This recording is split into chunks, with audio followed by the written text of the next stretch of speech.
Hello Avon, I am सार्थक, senior faculty अबीपीडिया। सो आज हम जो ये लाइव लेक्चर आपके लिए लेके आए हैं ये है about the economy, right. Economy के ऊपर आज का अपना लाइव लेक्चर है and this is for the post of revenue accountant and internal auditor in PSCPL, right.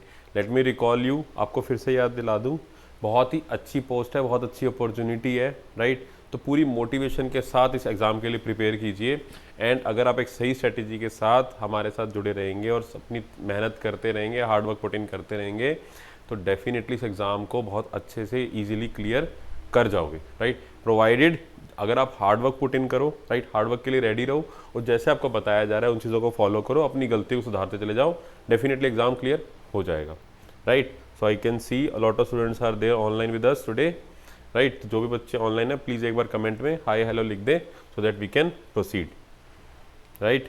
Okay, by the way इतने तक बता दूं आपको, आज हमारा जो लेक्चर है वो इकोनॉमी के ऊपर है। We are studying the topic through MCQ based sessions रहेगा। ऑलरेडी इकोनॉमी के ऊपर एक लेक्चर पहले हो चुका है जहाँ पर हमने बहुत इंपॉर्टेंट MCQs डिस्कस करे थे। आज उसी सीरीज को कंटिन्यू कर रहे हैं। डेली आपके लिए लाइव लेक्चर्स लेके आ रहे हैं हम, डेली बेसिस पे you are getting live lectures, right. And all these sessions are prepared just for you.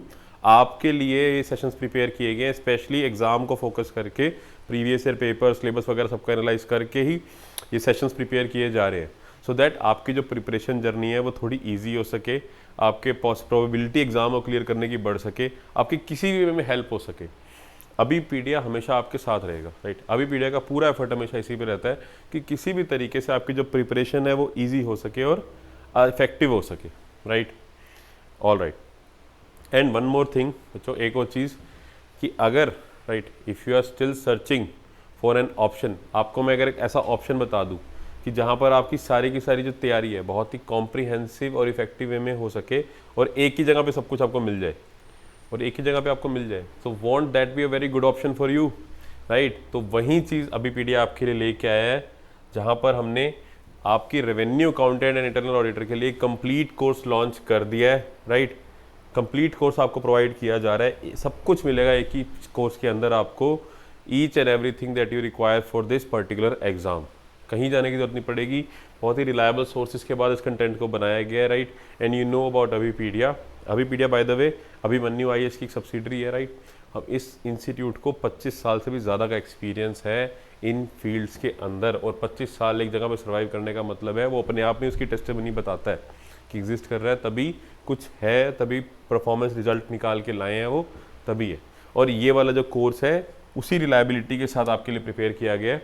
इसका जो लिंक है वो भी आपको प्रोवाइड कर दिया जाएगा, but at the same time there is a support number, right. ये सपोर्ट नंबर है जिस पे आप कॉल करके अपनी कोई भी क्वेरी आप हमसे पूछ सकते हैं। Let me write it down for you as well, 783-777, right, 3651 3651। इस सपोर्ट नंबर पे भी कॉल करके आप इस कोर्स के बारे में इंक्वायरी कर सकते हैं, कोई भी डाउट हो कुछ भी आप हमसे पूछ सकते हैं, right, regarding the price and all.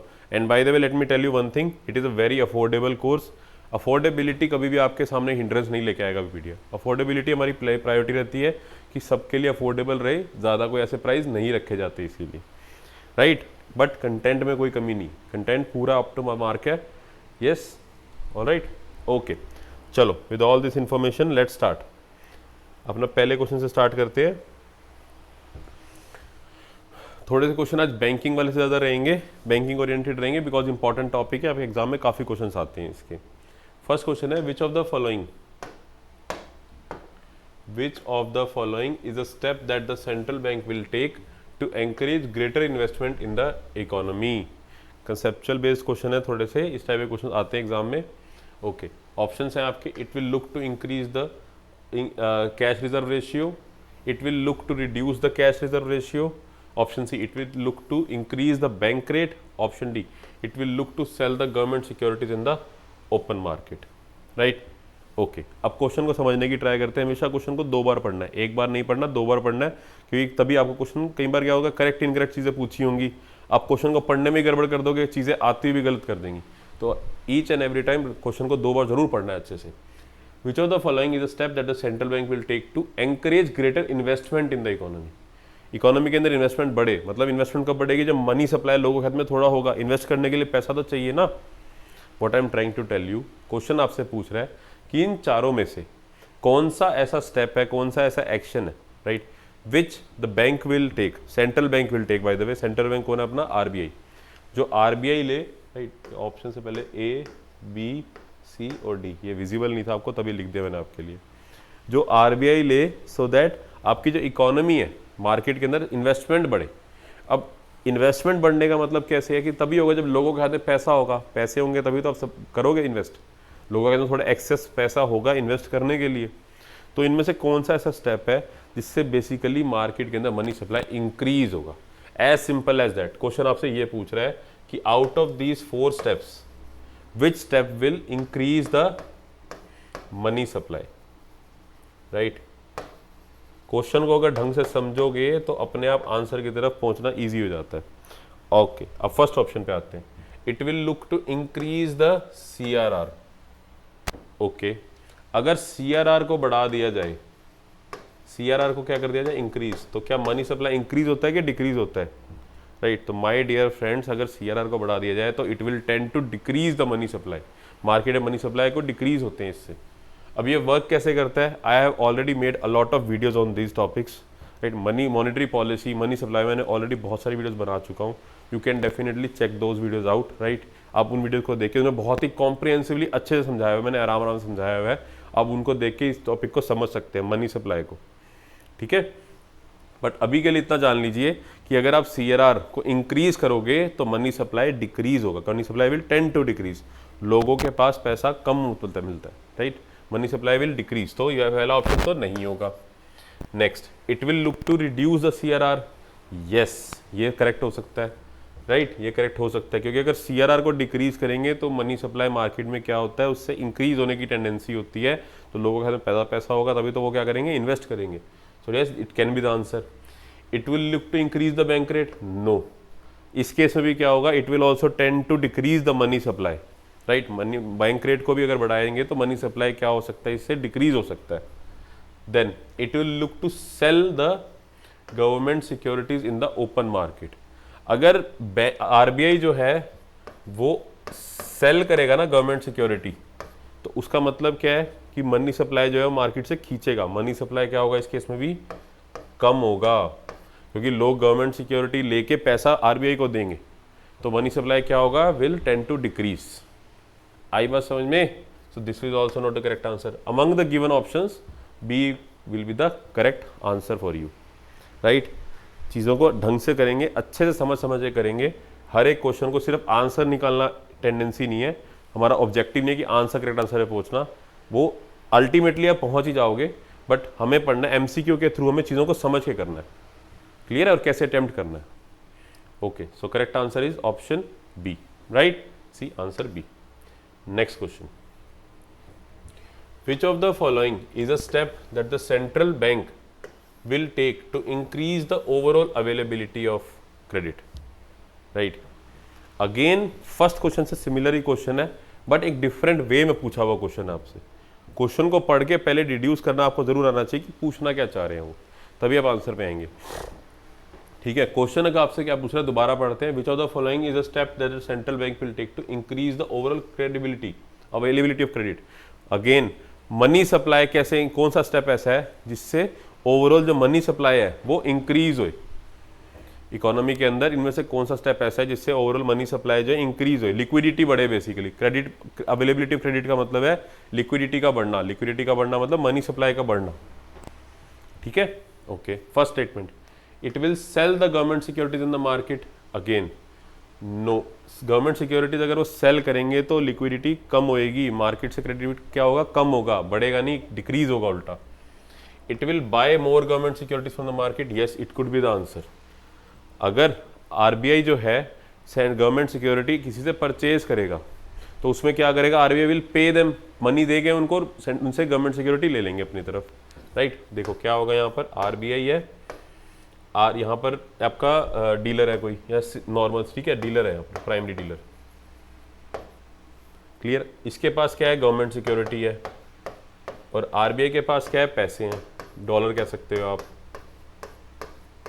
तो जब आरबीआई को अगर इससे गवर्नमेंट सिक्योरिटी परचेज करनी होगी तो डीलर जो है ये गवर्नमेंट सिक्योरिटी दे देगा आरबीआई को, और आरबीआई ये मनी सप्लाई यहाँ दे देगा डीलर को। यहाँ पर क्या आ गया, आपके डॉलर आ गए, तो it will tend to increase the money supply, इससे मनी सप्लाई इंक्रीज होने की टेंडेंसी बढ़ती है। तो yes, B could be the correct answer. Then it will raise the reverse repo rate, अगर रिवर्स रेपो रेट को इंक्रीज कर दिया जाएगा ना तो उस केस में मनी सप्लाई क्या होगा, डिक्रीज होगा। क्यों होगा, क्योंकि अगर रिवर्स रेपो रेट बढ़ा दिया, इसका मतलब क्या है, रिवर्स रेपो रेट होता क्या है, राइट। इस क्वेश्चन को, इस स्टेटमेंट को हम आगे क्वेश्चन आएगा तब करेंगे अच्छे से, बट अभी के लिए एक बार इतना समझिए, करेंगे इसको भी करेंगे, आगे क्वेश्चन आएगा इसके ऊपर तब करेंगे, बट अभी के लिए इतना समझिए कि अगर रिवर्स रेपो रेट को बढ़ाएंगे तो money supply will tend to decrease, credit creation will tend to decrease and not increase, right. It will raise the repo rate, right. Again repo rate को अगर आप इंक्रीज करोगे तो it will tend to decrease the availability of credit, it will tend to decrease the money supply in the market and not increase, reverse effect होगा। तो correct answer क्या होगा among the given options, option B again. Clear है? तो I hope ये question भी आपको जरूर समझ में आया होगा, अच्छा क्वेश्चन था, दोनों के दोनों क्वेश्चन ही अच्छे थे, कंसेप्चुअल क्वेश्चन थे, काफी सारी चीजें सीखने को मिलती हैं इन क्वेश्चन से। ओके, किसी को कोई भी डाउट है बच्चों तो आप पूछ सकते हैं, राइट। ऑनलाइन जितने भी बच्चे हैं, कोई भी डाउट आ रहा है तो आप पूछ सकते हैं, राइट। और अगर आपको सेशन अच्छा लग रहा है तो प्लीज वो भी बताएं कि sir if you are liking the session do tell that also, एक मोटिवेशन का सोर्स भी रहता है कहीं ना कहीं, ठीक है। कोई चेंजेस अगर आप सजेस्ट करना चाहते हो तो वो भी आप कर सकते हैं, राइट।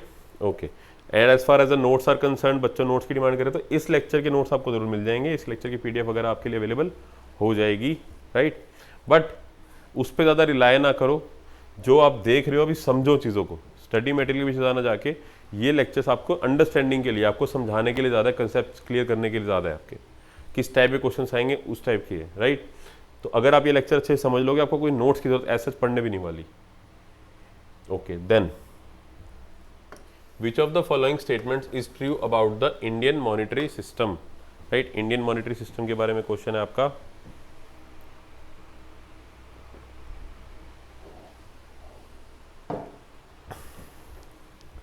ओके, फैक्चुअल क्वेश्चन है थोड़ा सा, लेकिन लैंग्वेज अच्छी लिखी हुई है तो थोड़ी सी दिक्कत हो सकती है, बट जब बताऊंगा आपको इसको, अगर नहीं पता तो यू विल रियलाइज कि बहुत ही इजी क्वेश्चन था। बाय द वे ऑप्शंस आपके यहाँ पे लिख दूँ, A B C and D.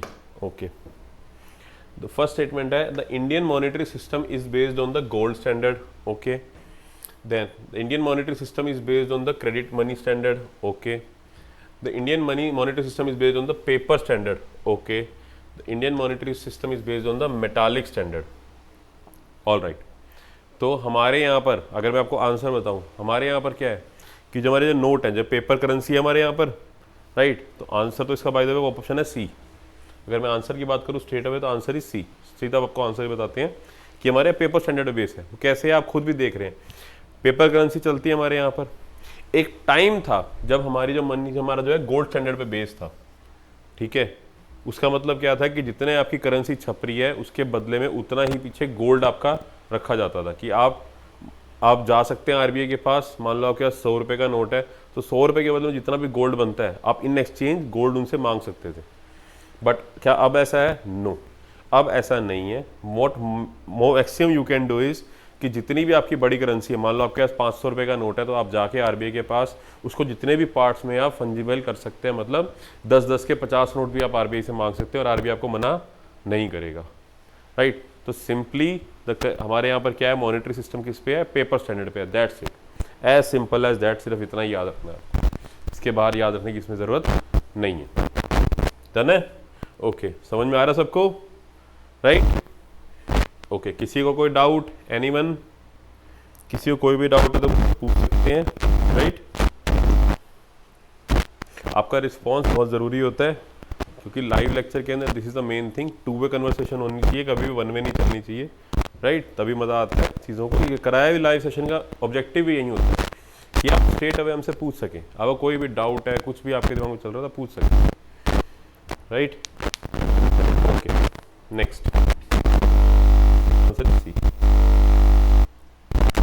Which of the following statements represent the main function of the central bank in a country? Right? Which of the following statements represent the main function of the central bank in a country? Okay. First statement है आपकी, question समझ में आ ही गया होगा I guess कि भाई central bank RBI का इसमें से कौन सा एक मेन फंक्शन है, दैट्स इट। आरबीआई के जो फंक्शंस है बहुत इंपॉर्टेंट है एग्जाम के लिए, but at the same time अगर मैं कह रहा हूँ इंपॉर्टेंट है तो क्या वो डिफिकल्ट है, अगर आप एक तरीके से पढ़ेंगे तो वो समझ में आ जाएगा। Okay, first is responsible for the regulation over the supply of money in the market. Okay, second, it is responsible for the issuance of notes within the country. Okay, see, it acts as a banker both to the government and to the other banks in the country. Okay, and D, all of the above. All right, तो क्या correct answer है देखते हैं option wise. It is responsible for the regulation of the supply in the market. Yes definitely. Monetary policy committee, monetary policy committee क्या है, वही तो बनाती है मॉनेटरी पॉलिसी, और उसका काम क्या होता है, मनी सप्लाई को कंट्रोल करना मार्केट के अंदर। और मॉनेटरी पॉलिसी कमेटी आरबीआई का ही पार्ट है, राइट। इनफैक्ट 2016 में बनी है मॉनेटरी पॉलिसी कमेटी, तो उससे पहले आरबीआई ही डायरेक्टली कंट्रोल करता था मॉनेटरी, बनाता ही आरबीआई था सीधा monetary policy money supply control करने के लिए, राइट। तो first option is definitely correct. Then it is responsible for the issuance of notes within the country. Yes, currency issue कौन करता है, आरबीआई तो छापता है, आरबीआई छापता है ना नोट अपने, राइट। और सिक्के कौन से, एक सिक्के कौन बनाता है, सिक्के गवर्नमेंट बनाती है, ठीक है। 1 रुपए का नोट को छोड़ के बाकी सारे जितने भी नोट्स हैं, apart from 1 rupee note, except 1 rupee note, all other notes are issued और printed by the central bank of our country, that is RBI, right. And but the coins are minted by the government of India. Clear है, तो ये भी correct है। Then it acts as a banker both to the government and to the other banks. Yes definitely, this is also correct. RBI का एक main काम क्या है, एक it acts as a banker to government as well as it acts as a banker to other banks, right. Government के लिए banker की तरह एक्ट करने का मतलब क्या है, गवर्नमेंट का जो डेट वगैरह है कौन मैनेज करता है, आरबीआई करता है ना। अब गवर्नमेंट को पैसे रेज करने हैं मार्केट से, तो वो कौन करेगा, आरबीआई करेगा ऑन बिहाफ ऑफ गवर्नमेंट। वो गवर्नमेंट सिक्योरिटीज इशू करते हैं मार्केट में और उनके पैसे रेज करके देते हैं, ठीक है। In this way it works. और बाकी बैंक्स के लिए भी आरबीआई जो है एक बैंकर की तरह एक्ट करता है, इनफैक्ट उनके अकाउंट भी खुले हुए हैं वहाँ पर। और एक लेंडर ऑफ लास्ट रिजोर्ट नाम की चीज़ है, अभी क्वेश्चन में भी आएगा आगे आपके सामने, what is lender of last resort, right. So these were some of the main important functions of RBI. हमने 4 फंक्शन यहाँ पर देखे। RBI acts as a banker to bank, RBI acts as a banker to the government of India, RBI makes a monetary policy, RBI issues the currency notes, right. Okay, answer is D. Yes, the answer will be D, obviously all of the above. All right, चलो okay, next question number 5th। Which of the following statements is true about the demand deposits, right. इनमें से कौन सी statement demand deposits, right. I hope आपको demand deposits पता होंगे, right. हमारे जो बैंक अकाउंट है उनके अंदर 2 टाइप के डिपॉजिट्स खुलते हैं, डिमांड डिपॉजिट्स और टाइम डिपॉजिट्स। क्वेश्चन है डिमांड डिपॉजिट्स के बारे में, सिंपली कौन सी स्टेटमेंट डिमांड डिपॉजिट की सही है। First option, it includes both fixed deposits and current account deposits. Okay, it includes both savings account deposits and fixed deposits. Okay, it includes both current account deposits and savings account deposits. Okay, it includes fixed deposits, current account deposits and savings account deposit. तो क्या होगा correct answer बच्चों, कम on, I want answers from everybody, right. I can see a lot of students are answering as well, right? Previous question से मैंने previous question के भी answer दिए हैं बच्चों ने, which is very good. Okay, so the correct answer for this question will be option C, that is current account and savings account. Simple सा question है। 2 टाइप के डिपॉजिट्स हैं आपके, डिमांड डिपॉजिट्स होते हैं और आपके टाइम डिपॉजिट्स होते हैं, राइट। डिमांड डिपॉजिट्स कौन से हैं आपके, सेविंग्स अकाउंट और current account, CASA, right. Savings account और करंट अकाउंट, मतलब डिमांड डिपॉजिट के अंदर क्या होगा, जब भी आपका मन करे जैसे भी जाके अपने अकाउंट से पैसे निकाल सकते हैं अपनी डिमांड के ऊपर, on demand. Whereas time deposit के अंदर क्या क्या आता है आपके, generally FD and RD, fixed deposit and recurring deposits.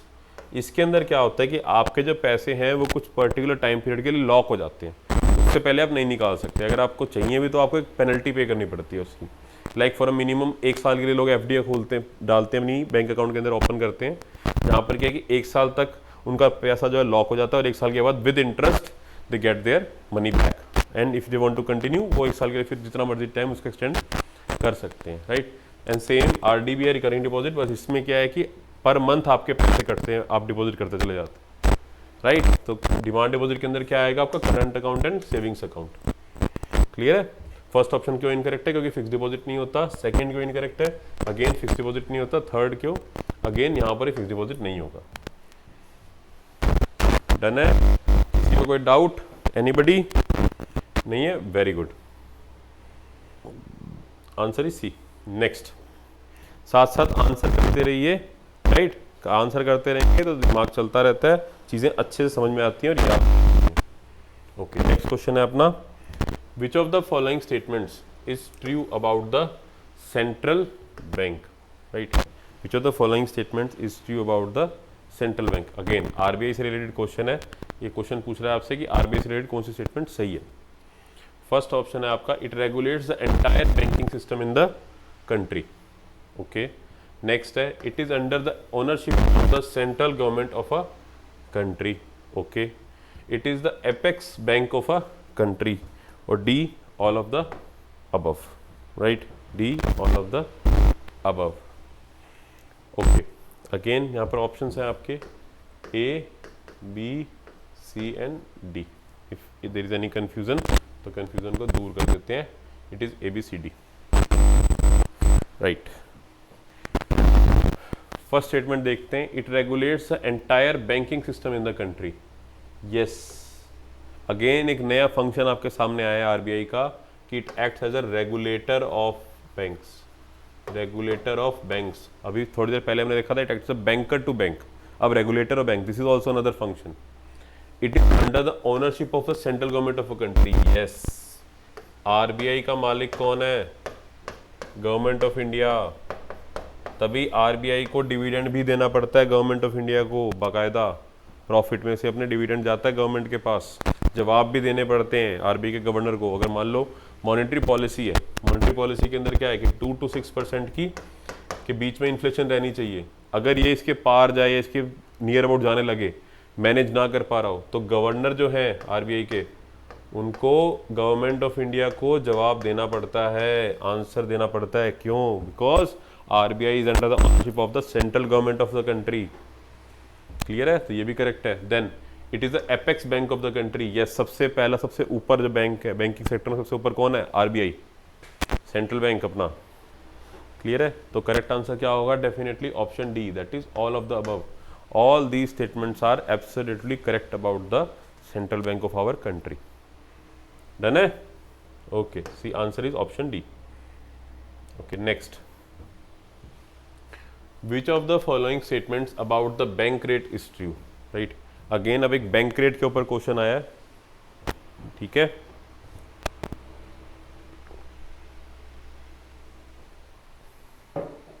Very good बच्चों, आप आंसर करते रहिए, यू डोंट स्टॉप। आप जैसे क्वेश्चन आए आप आंसर करते रहिए and then check whether your answers are correct और इनकरेक्ट। आंसर सही आ रहे हैं वैसे बच्चों के, अगर गलतियां हो भी रही हैं तो डोंट वरी, घबराने की कोई जरूरत नहीं। यहाँ पर चाहे कितनी मर्जी गलतियां करो, लेकिन फाइनल जब आपका डी डे, जब रिजल्ट मेन एग्जाम वाला डे है ना, उस दिन गलती नहीं करनी। बस आपका ये मोटिव होना चाहिए कि भैया तब सब आंसर क्वेश्चन करेक्ट होने चाहिए। यहाँ पर जितनी मर्जी गलती करो कोई दिक्कत नहीं है, यहाँ पर 100 खून माफ है, कोई दिक्कत नहीं है, बट वहाँ नहीं। तो options by the way A, B, C, D. Next time I will make sure कि ये फॉन्ट ठीक हो, राइट। थोड़ा सा इसी वजह से डाउट आ रहा है बार बार, बट कोई बात नहीं, पढ़ाई चलती रहनी चाहिए, पढ़ाई नहीं रुकनी चाहिए इन चीज़ों की वजह से। अच्छा, अब बैंक रेट के ऊपर क्वेश्चन है, ठीक है। बैंक रेट क्या होता है by the way? Bank rate वो वाला इंटरेस्ट रेट होता है सच जो सेंट्रल बैंक मतलब आरबीआई जिसके ऊपर दूसरे कमर्शियल बैंक्स को लोन प्रोवाइड करता है for long term, generally long term के लिए देते हैं जो, राइट, लॉन्ग टर्म के लिए देते हैं जनरली। और सबसे बड़ी बात, देयर इज नो कोलेटरल, क्योंकि लंबे टाइम के लिए है तो कोई कोलेटरल वेटर नहीं रखना पड़ता, कुछ गिरवी नहीं रखना पड़ता बैंक को। In fact as such principal amount भी नहीं देनी होती, बस इंटरेस्ट देना होता है। आई मीन इंटरेस्ट देते रहो, बहुत लंबे टाइम के 10-10, 20-20 साल, 30-30 साल तक के लिए चलते हैं ये, right. This is bank rate. Okay, अब क्वेश्चन की बात करते हैं। It is different from interest rate, okay. It is the discount rate provide by the central bank of a country, okay. It is defined as the rate at which the central bank of a country gives credit to the commercial banks, okay. All of the above, right.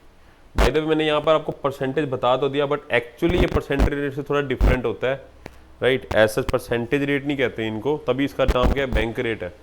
क्योंकि generally क्या होता है कि ये इस rate के साथ कुछ चीज़ें एसोसिएट होकर फाइनल रेट निकलते हैं। ये एक बेस रेट की तरह होता है। आ रही बात समझ में?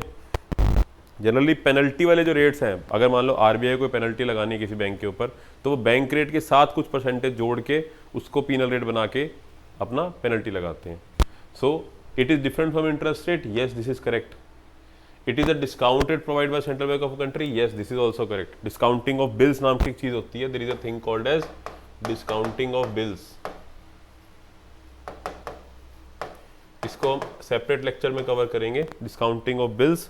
तो डिस्काउंटिंग ऑफ बिल्स के अंदर जो परसेंटेज चार्ज किया जाता है वो आपका बैंक रेट ही होता है। This is also correct. Then it is defined as the rate at which central bank of a country gives credit to commercial banks, yes अभी देखा हमने, this is absolutely correct. So the correct answer for this question will be option D, that is all of the above are correct statement as far as the bank rate is concerned. Clear है? किसी को कोई doubt है तो पूछ लो, right? You can ask me if you have any doubt. The correct answer for 7th question will be option D. A lot of students might not be able to get the correct answer. बहुत बच्चों को answer सही नहीं मिला, but don't worry. अब definitely आपको चीज़ें समझ में आ गई होंगी, ठीक है? तो बड़े आगे, ओके चलो let's move forward then. Question number 8, see answer is D, okay. चलो ये थोड़ा नंबरिंग में डाउट हो गया, बट जाने दो, ignore this, okay. Which of the statements gives a true picture of the effect of a central bank selling securities in the market, okay. Question क्या पूछ रहा है आपसे, इसमें से कौन सी स्टेटमेंट ऐसी है जो कि आपका गवर्नमेंट जब सेंट्रल बैंक है, जब वो मार्केट के अंदर गवर्नमेंट सिक्योरिटी सेल करती है तो उसका क्या इफेक्ट हो सकता है? इन चारों में से कौन सा इफेक्ट हो सकता है? क्या चीज़ पॉसिबल है कि अगर गवर्नमेंट जो है अपनी आरबीआई जो है गवर्नमेंट सिक्योरिटी अगर मार्केट में सेल करता है तो उसका क्या इफेक्ट हो सकता है, क्या इफेक्ट हो सकता है, वो पूछा आपसे। सिंपल क्वेश्चन को समझने की ट्राई किया करो, कभी डरने की जरूरत नहीं होती, क्वेश्चन को 2 बार पढ़ो समझ में आ जाएगा। Then the credit creation capacity of a commercial bank will fall, okay. Then the credit creation capacity of commercial bank will rise, okay. The credit creation capacity of commercial banks may rise or fall, okay. There is no effect on the credit capacity of commercial banks, okay. So let's see what will be the correct answer for this question. The credit creation capacity, देखो पहली बात तो जब अगर RBI जो है वो government security अगर क्या करे, सेल करेगा, तो इसका मतलब क्या होगा कि आरबीआई गवर्नमेंट सिक्योरिटी मार्केट में देगा और मार्केट से जो है डॉलर जो है आरबीआई के पास आएंगे। आप कोई भी चीज़ बेचते हो तो आपके पास पैसा आता है ना। In the same way RBI अगर गवर्नमेंट सिक्योरिटी सेल करेगा तो in exchange it will get dollars, right. तो मार्केट से क्या होगा, मनी सप्लाई डिक्रीज होगा, by the way it will tend to do that, yes और नो, ओके। समझ में आ गई? तो अब देखते हैं। The credit creation capacity of commercial bank will fall, yes correct हो सकता है बिल्कुल। The credit creation capacity of commercial bank will rise, no. The credit creation capacity of commercial bank may rise और fall, no, right. There is no effect on the, no, this is also incorrect. So correct answer for this question will be option A, right? So let us see how many students have got the correct answer, right? Yes, you have got a lot of students who get the correct answer. The correct answer is option A, right? Chalo. Next question. Which of the statements gives a true picture of the effect of lowering the cash reserve ratio by the central bank of a country? अगर CRR को decrease करा जाए, right. अभी हमने इससे last question में क्या लिखा था, लास्ट क्वेश्चन में हमने लिखा था गवर्नमेंट सिक्योरिटीज को सेल करें तब क्या इफेक्ट होता है। अब CRR बेसिकली मॉनेटरी पॉलिसी से क्वेश्चन है ये। मॉनेटरी पॉलिसी बहुत इंपॉर्टेंट एग्जाम के लिए, money supply very important topic, right. Conceptual question होते हैं, कंसेप्ट अगर समझ में आ जाए तो क्वेश्चन सारे बन जाते हैं इस पर, ठीक है। और अगर आपको अगेन रिपीटिंग, मैंने बहुत सारे ऑलरेडी इस पर लेक्चर्स बना रखे हैं, बहुत सारी वीडियोज इस पर बना रखी हैं, आप उनको check. What is monetary policy, how it is made, money supply किया जाता है, कौन सी बॉडी करती है, कैसे करती है, कितने टूल्स होते हैं, क्वांटिटेटिव टूल्स, आपका CRR, OMO, सब कुछ अच्छे से बताया है मैंने, ठीक है। तो आप उनको definitely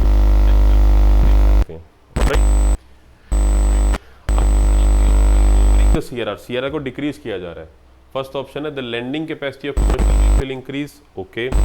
the lending capacity of commercial increase, okay.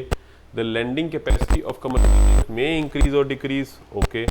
There is no effect on the lending capacity of commercial banks. अगर CRR को बाय द वे डिक्रीज करा जाए, जस्ट अ सेक, एक मिनट, राइट। अगर CRR तो उससे क्या इफेक्ट पड़ेगा, बैंक के पास जो है लोनेबल अमाउंट बढ़ जाएगी, बैंक के पास लोनेबल अमाउंट, तो जिनको फ्रैक्शनल रिजर्व में कम पैसे रखने पड़ रहे हैं तो वो लोन ज़्यादा दे सकते हैं, तो लोन ज़्यादा दे सकते हैं तो इंटरेस्ट रेट वो कम चार्ज करेंगे आगे लोगों से। लोगों के पास आपका जो पैसे हैं, डॉलर्स वगैरह मनी है, वो इंक्रीज हो सकता है। मार्केट में money supply will tend to what, will tend to increase, yes और नो, क्लियर है, यस।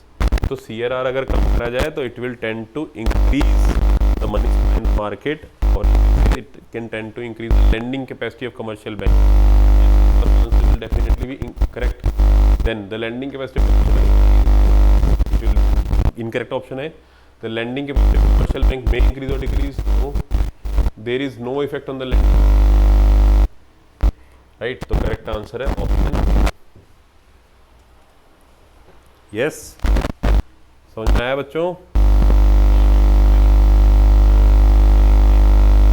किसी को कोई डाउट पूछ सकता है, कोई भी डाउट है, कुछ भी है, you can ask me, I am here for you only. आपके लिए सेशन लेके आए हैं, आपके सारे डाउट बिल्ड करने के लिए ये सेशंस करे जा रहे हैं, तो पूछ लिया करो, राइट। अभी एक्टिव पार्टिसिपेशन दिखाओगे, इसी मोटिवेशन रखोगे तो एग्जाम क्लियर करने की कैपेबिलिटी बहुत बढ़ जाएगी आपकी, राइट। पढ़ाई करनी है के साथ, पूरी पर्सनैलिटी के साथ, डिसिप्लिन के साथ एग्जाम क्लियर हो जाता है। होता क्या है, नॉर्मली हम दूसरों की सुन सुन के घबरा जाते हैं, बट कोई ऐसा कॉम्पिटिटिव एग्जाम क्लियर करना होता है ना, तो उसके सबसे इंपॉर्टेंट चीज़ें 2-3 ही चाहिए होती हैं। कोई भी बच्चा कर सकता है, कोई दिक्कत नहीं होती, प्रोवाइडेड इफ ही और she follows these 2-3 things. First is कि आपको फालतू बातें सबसे निकाल देनी है, ये निकाल दो कि एग्जाम क्लियर नहीं हो सकता, एग्जाम क्लियर नहीं हो सकता, सबसे। सेकेंड, कंसिस्टेंसी लेके आनी है आपको अपनी लाइफ के अंदर, कि भैया आपने अगर पढ़ाई को इतना पढ़ना है तो आपको पढ़ना है, उसको थोड़ा रियलिस्टिक होकर करना है। पहली बात तो ऐसा नहीं सोचना कि मेरे को 10-10 घंटे पढ़ना है, 12-12 घंटे पढ़ना है, नो। आपको एक फिक्स शेड्यूल डिसाइड कर लेना है, आज ये वाला टॉपिक पढ़ना है, चाहे मेरे को 2 घंटे लगे, चाहे 1 घंटे लगे, चाहे 4 घंटे लगे, फिर उस कैसे ना कैसे करके अच्छे से तैयार करके ही सोना है। ये इंपॉर्टेंट चीज, दिस इज कॉल्ड कंसिस्टेंसी। और डेली बेस से पढ़ाई करनी है, अगर कोई दिन ऑफ रखना है तो एक ही दिन रखना है, तो उसको फिक्स करना है, उसी दिन ऑफ, बस दैट्स इट। ये करने की, इसी को और हार्ड के साथ साथ एक प्रॉपर अगर आपको गाइडेंस मिल जाए, एक प्रॉपर आपके बीच कोई बंदा तो साथी की तरह आपके साथ खड़ा रहे, आपको सही गाइड करता रहे, सही कंटेंट आपको मिलता रहे, राइट, बस बात बन जाती है। These 2-3 things are to be taken care, पूरी हो जाती है, एग्जाम बहुत ज़्यादा बढ़ जाते हैं। अभी पीडी आपके साथ खड़ा है, आई हैव, अभी मैंने आपको स्टार्टिंग में भी बहुत अच्छा ऑप्शन था, you can definitely go for that, सारी चीज़ें प्रोवाइड करी दी जाएंगी, और साथ में आपका हार्ड वर्क चाहिए, उसके बिना भी कुछ नहीं होता, हार्ड वर्क के बिना भी कुछ नहीं है, वो तो करना ही करना, ठीक है। लेकिन साथ में अगर एक गाइडेंस, एक प्रॉपर उससे अच्छा कुछ नहीं है, ओके। सो आंसर मिल गया, बाय द वे आंसर ये है। नेक्स्ट, इस टाइप का ज्ञान देता रहूँगा और ये बहुत ज़रूरी है, क्या है, बहुत ज़रूरी होता है। Then of the statements gives an accurate picture of the effect of the rise of the reverse repo rate by the central bank of a country. ठीक है, अब क्वेश्चन है आपका रिवर्स रेपो रेट के ऊपर, राइट। क्वेश्चन पूछ रहा है अगर ट्रिपल आर को बढ़ा दिया जाए, राइट, तो उसका क्या इफेक्ट होगा। ठीक है, तो पहले बता देते ऑप्शन पे जाने से पहले लेट्स सी अगर रिवर्स रेपो रेट बात होता क्या है। Reverse repo rate is that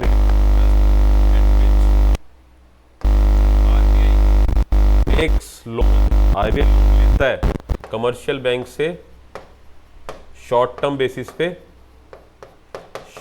basis पे keeping G Sec as collateral, right.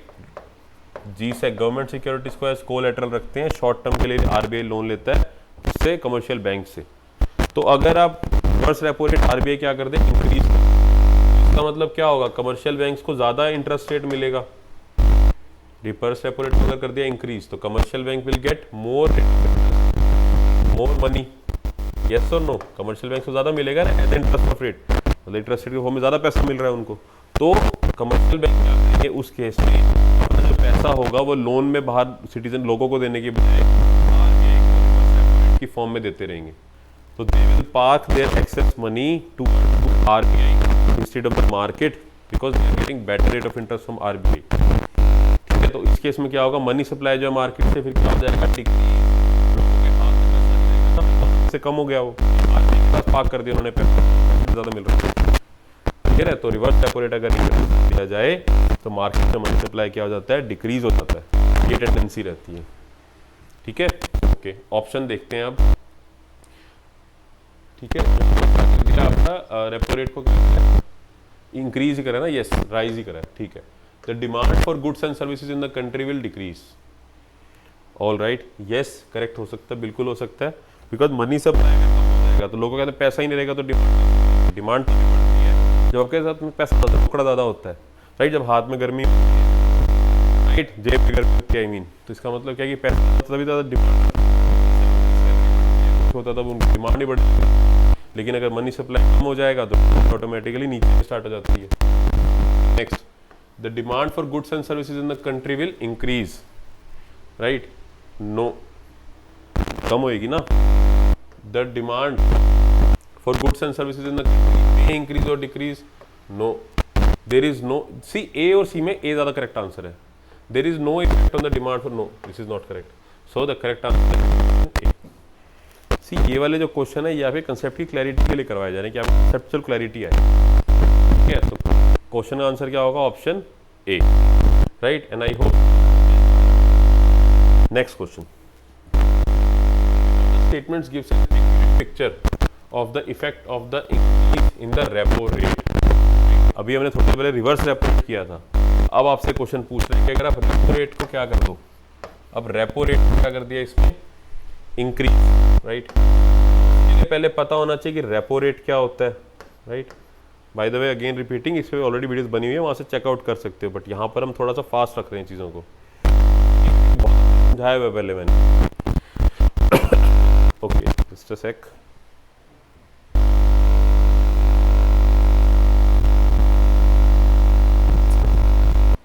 Okay, repo rate क्या होता है, ये ओवर इंटरेस्ट रेट है जिसमें आरबीआई जो है वो कमर्शियल बैंक को लोन देता है, राइट। आरबीआई जो है कमर्शियल बैंक्स को लोन देता है।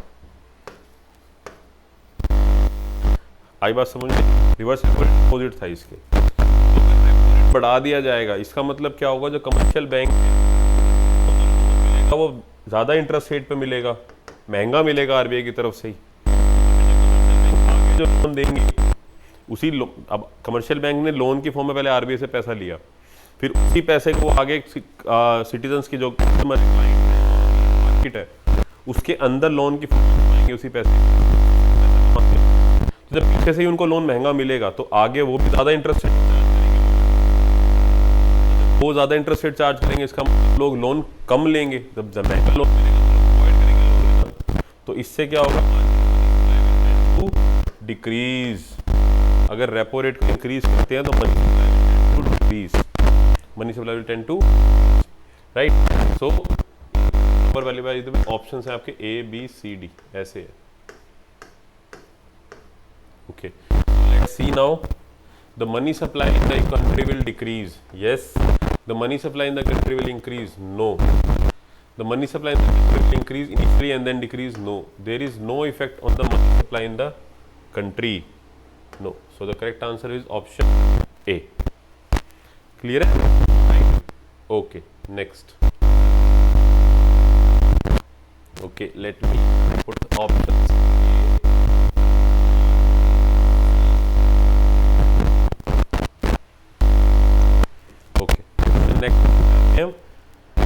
किसी को डाउट तो नहीं है? अगर डाउट है तो पूछ सकता है. आई can C. Very good. Answer करते रहिए, आराम से हो जाएगा फिर set.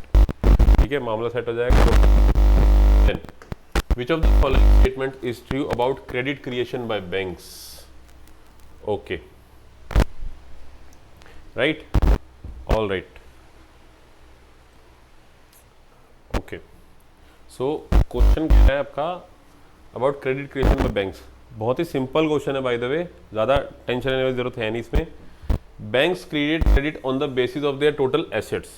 Okay, sorry, banks create credit on the basis of their deposits. Okay, banks create credit on the basis of their total securities. Okay, banks create credit out of nothing. Option आपके सामने. सी, normal सा logic की अगर नहीं भी पढ़ा ये बारे में, तो अगर आप लॉजिकली भी सोचेंगे तो आपको समझ में आ जाएगा. बैंक्स जो है बेसिकली फंक्शनिंग कैसे करता है बैंक. बैंक का मेन काम क्या है? वो आपसे डिपॉजिट की फॉर्म में पैसा लेगा, और वो जो डिपॉजिट की फॉर्म में जो पैसा लेगा उसी को फर्दर वो लोन में घुमाते हैं आगे क्रेडिट की फॉर्म में. और आपको जो डिपॉजिट है उसमें कुछ इंटरेस्ट रेट पे आउट करते हैं आपको, और जो आगे जो लोन देते हैं उसको भी इंटरेस्ट रेट चार्ज करते हैं. तो इंटरेस्ट जो चार्ज करते हैं, जो आपसे लेते हैं, जो मार्जिन है उनका बीच में, वही उनका प्रॉफिट है. ठीक है, इसी लॉजिक से अगर आप करेंगे तो इजीली आप डिड्यूस कर लेंगे कि that the correct answer is option B, that banks credit credit on the basis of their total deposit. जितना उनके पास टोटल डिपॉजिट होगा उसी के बेस पे, उसी पे डिपेंड करेगा कितना डिपॉजिट है, उसी के बेसिस पे आगे वो गिव आउट. आ रही बात समझ में? उतना ही तो लोन दे पाएंगे ना वो. उसके उसमें इनफैक्ट फ्रैक्शनल रिजर्व रखना पड़ता है उनको कुछ, तो जो बच जाते हैं पैसे उसी को फिर लोन के फॉर्म में घुमाते हैं. Right, so correct answer is option B, because first option banks credit on the basis of the total assets. No, assets क्या है उनके? लोन. तो बिल्कुल इलॉजिकल स्टेटमेंट है. No, it is incorrect. Bank credit on the basis of the total securities. बिल्कुल भी नहीं. Out of nothing. No, ऐसा नहीं होता.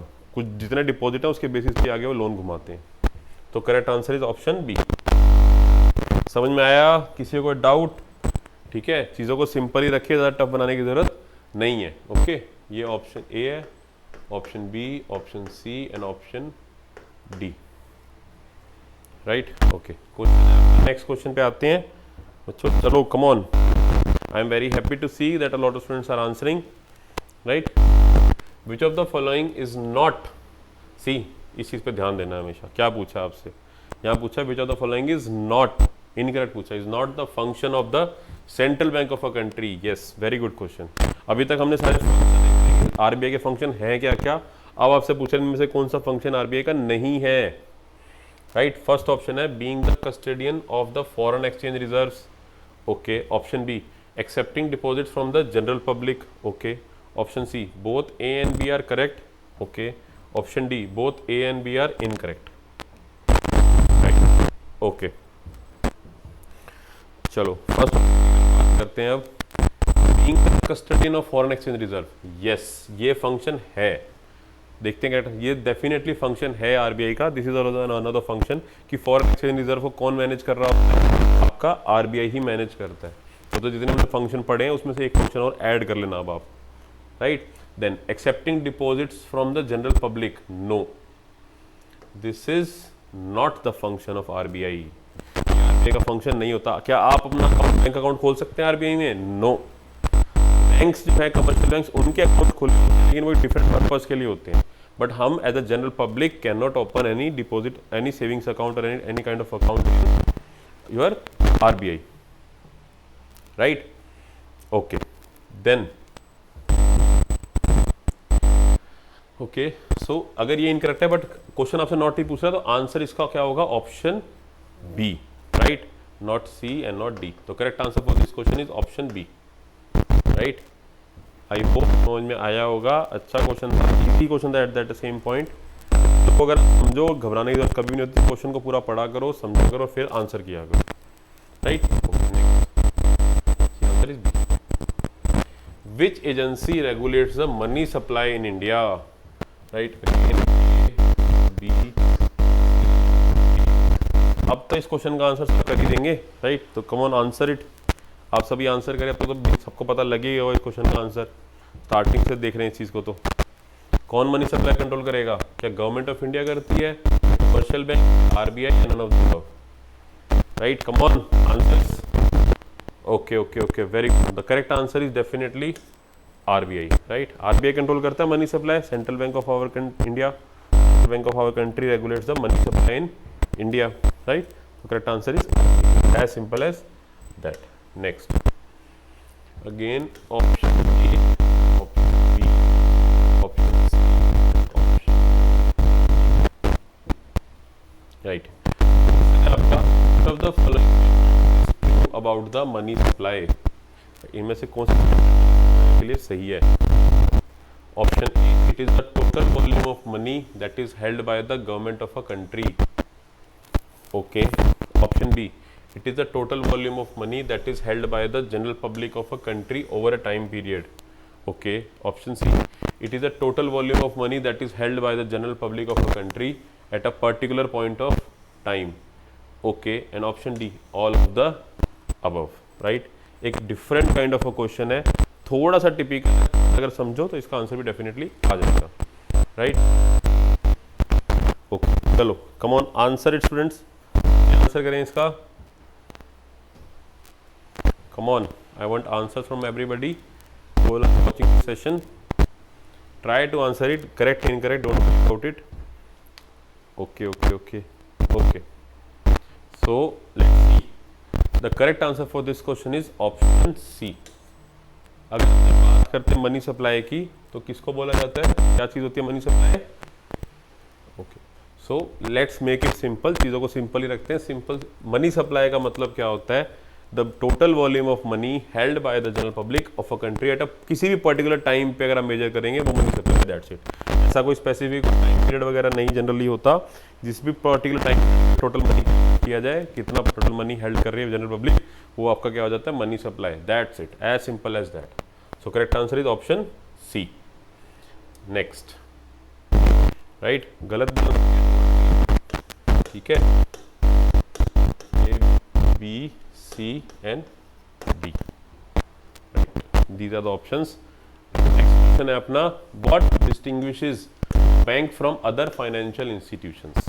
थोड़ा हटके क्वेश्चन है बट बेसिक अंडरस्टैंडिंग पे क्वेश्चन आपसे पूछ रहा है कि बैंक को बैंक क्या क्यों बोलते हो। व्हाट एक दूसरी और भी फाइनेंशियल इंस्टीट्यूशंस होते हैं जिनका काम कहीं ना कहीं वो भी लोन दे रहे होते हैं, बट बैंक उनको उन इंस्टीट्यूशन से अलग कैसे है, right.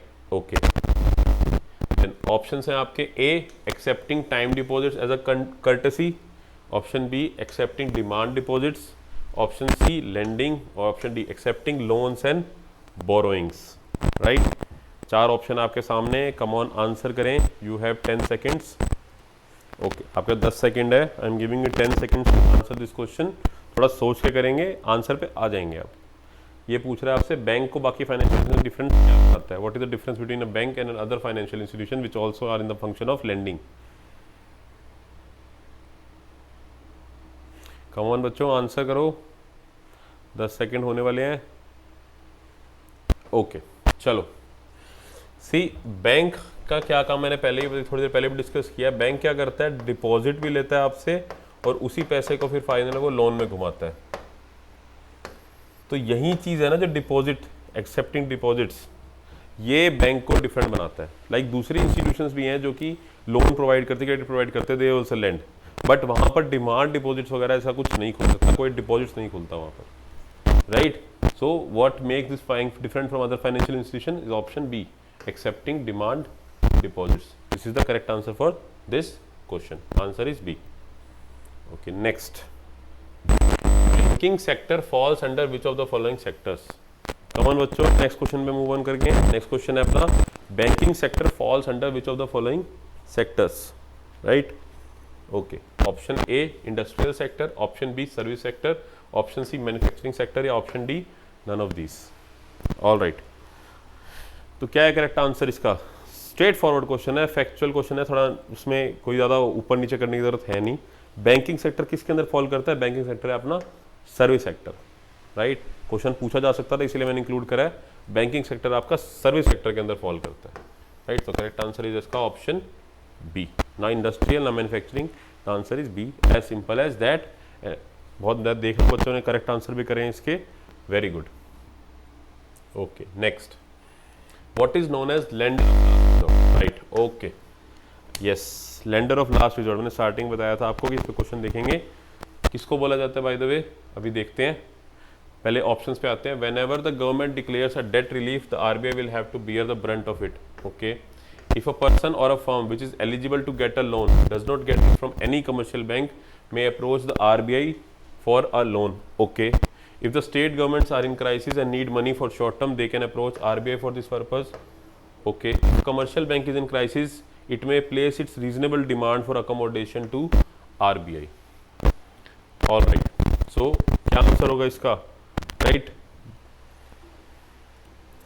you have 10 seconds, you have let's say 15 seconds, आपको 15 सेकंड दिए क्वेश्चन को अटेम्प्ट करने के, 15-20 सेकंड्स ले लो आप, but I want answer from everybody. Lender of last resort, by the way RBI will act as a lender of last resort, कि भाई कुछ नहीं बचा, आरबीआई के पास आरबीआई आपका भगवान है, लास्ट रिजॉर्ट वही है आपका, इतना समझ लो।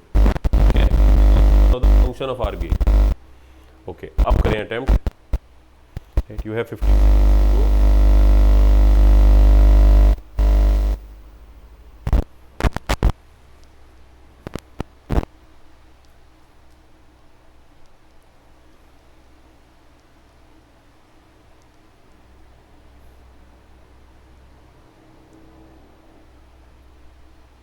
All right, 15 seconds. The correct answer for this question is option D.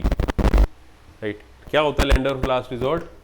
RBI will act first of all कि भाई अगर आप सेकंड शेड्यूल के अंदर आ गए, आरबीआई के अंदर आ गए, तो अगर आपके पास कुछ नहीं बचा, किसी कमर्शियल बैंक के पास उसको फाइनेंस की नीड है, लोन की नीड है, उसको कहीं से कोई पैसा नहीं मिल रहा, तो जाएगा भाई आरबीआई के पास कि भैया हमें बचा लो, हमें अकोमोडेट करो, हमें पैसे दे दो, कुछ हेल्प कर दो हमारी कि हम बच जाएं, हमारा क्राइसिस सिचुएशन है, save us. This is called as lender of last resort, that simple as that. It is one of the function of being RBI is a banker to bank, इसी को बोल, एक वन ऑफ द फंक्शन है being a banker to bank. Lender of last resort उसी के अंदर fall करता है, राइट। समझ में आया? It's not A, not B, right, not C, it's the correct answer is option D. ठीक है, चलो now let's see the last question of the day. Simple, straightforward. NBFC. What does NBFC stands for? Right? What is the full form of NBFC? Options हैं आपके new banking finance company, new business finance and credit, option C national banking and finance corporation, या D non banking finance company. Right, so what will be the correct answer? The correct answer for this question is, चलो answer तो पहले आप answer करो, then I will tell. Okay, I am seeing the answers. Okay, the correct answer is option D, that is non-banking finance company, financial company। क्या होती है NBFC? ये private companies ही होती हैं basically, which are into lending, but ये demand deposits वगैरह normally accept नहीं कर सकते। कुछ एक्सेप्शनल केसेस हैं जो कि डिमांड डिपॉजिट एक्सेप्ट कर सकते हैं, but generally NBFCs demand deposit accept नहीं करती, इनके पैसे रेज करने के अलग वे होते हैं। क्लियर है? क्वेश्चन आपका सिंपल था, इसका option D, right. So with this, see let's us see the correct answer, yes it's option D. All right, so with this we have reached the end of our today's lecture. आज के लिए इतना ही था। आई hope आपको ये session अच्छा लगा होगा, जितने बच्चे ऑनलाइन थे। और अगेन रिपीटिंग, आपके लिए बहुत अच्छा ऑप्शन हमने अवेल कर रखा है, where we have launch the course for you, the complete course. आप डेफिनेटली सब्सक्राइब कर सकते हैं। सपोर्ट नंबर मैंने प्रोवाइड किया था स्टार्टिंग में, आप उस पर कॉल करके कोई भी क्वेरी रिजॉल्व कर सकते हैं अपनी, right. It's a wonderful option again. So with this I wish you good luck for your future endeavours. और हमारा नेक्स्ट सेशन आपके सामने कल सेम टाइम पे लाइव हो जाएगा। Until then, take care and bye bye. Thank you.